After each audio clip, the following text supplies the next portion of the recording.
आप सबों को पता है कि this is the letter day of India. We got freedom in this very day. As far as students concerned regarding this very day, you have to follow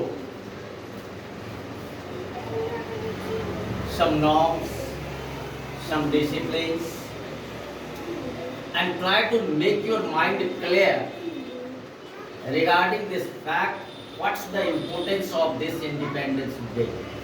इस स्वतंत्रता दिवस का महत्व क्या है, हमें ये क्या सीख देता. जिस तरह हम लोग किताब पढ़ते हैं उससे शिक्षा मिलती है, उनकी कहानी को जान करके हम आत्मसात करते हैं और उस बात को हम अपने चरित्र पर उतारते हैं. 15 अगस्त भी this is the mirror of the past. How are our ancestor faced during foreign rule. What a crisis there then. कौन सा संकट था और the reasons behind them, और उसके पीछे कारण कौन कौन थे, ये इतिहास हमको बताता है. ये स्वतंत्रता दिवस हमको उस पीछे वाली सारी घटनाओं को याद दिलाता है कि हमारी कौन सी कमी रही जो हमारे देश पर विदेशी आक्रांताओं का, विदेशियों का शासन हुआ. उसमें सबसे मूल बात जो थी, हम लोगों के बीच में एकता का अभाव था. Lack of unity made the way to form foreign rule. सबसे बड़ा कारण ये था.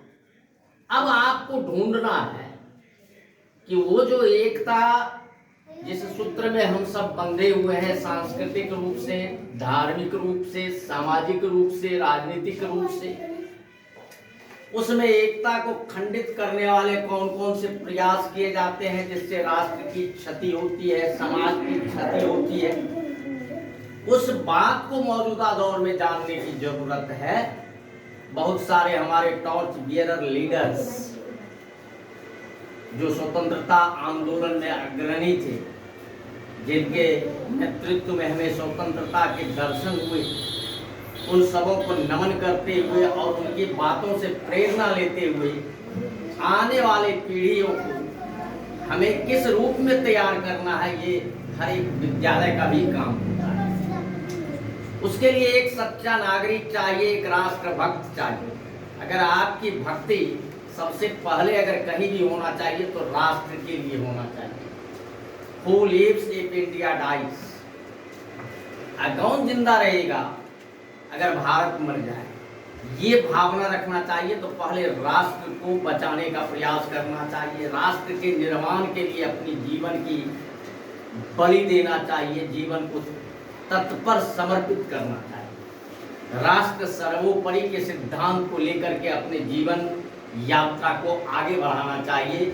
यही मुख्य ध्येय होता है हर एक जगह, हर एक संस्थान का. हर एक जो अच्छे नागरिक होते हैं वह इस बात के लिए वकालत करते हैं, इस बात की प्रेरणा देते हैं, इस बात का लोगों के बीच में प्रचार करते हैं. प्रभात फेरी इसीलिए निकाले जाते हैं. बहुत सारे हमारे बच्चे सारे विद्यालयों के राष्ट्र गान पुकारते हैं और स्वतंत्रता आंदोलन के बारे में विभिन्न नारे लगाते हैं, स्लोगन, जिसका इम्पैक्ट जो नहीं ढंग से समझ पाते हैं उसको समझाने का प्रयास किया जाता है. तो आपका पुनित कर्तव्य ये होता है कि आप अपनी एकता को बनाए रखें, भाईचारा प्लेट नहीं लाया, बनाए रखें और राष्ट्र निर्माण में हमेशा आगे बढ़ करके कुछ न कुछ करने के लिए, कुछ नया करने के लिए, कुछ अपने तरफ से प्रयास करने के लिए, ताकि राष्ट्र मजबूत हो. अगर राष्ट्र मजबूत होगा तो हम मजबूत होंगे. इस भावना के साथ मैं इसी संक्षिप्त स्पीच के साथ अपनी वाक्य को विराम देता हूँ. आप सबों को फिर एक बार ढेर सारी बधाइयाँ स्वतंत्रता दिवस की. खुशी से मनाइए। ये एक पर्व है और ये कोई धार्मिक या राष्ट्रीय पर्व है। इसमें हर एक जाति, धर्म, मजहब के लिए ये एक महत्वपूर्ण पर्व है। इसे दिलो जान से मनाइए। इसके बारे में परिचर्चा करिए, ताकि जो जानकारी जिनके पास नहीं है उनको ये जानकारी जा सके। ये नहीं कि बस सुन लिए, 15 झंडा ले लिए, चल दिए। इसको अपने आत्मसात करना चाहिए कि कितनी बड़ी कुर्बानियों के साथ हमें ये आज़ादी मिली और इसको प्रिजर्व करना है, अक्षुण्ण रखना है। इसके लिए हमें सदैव ever ready for this. Thank you.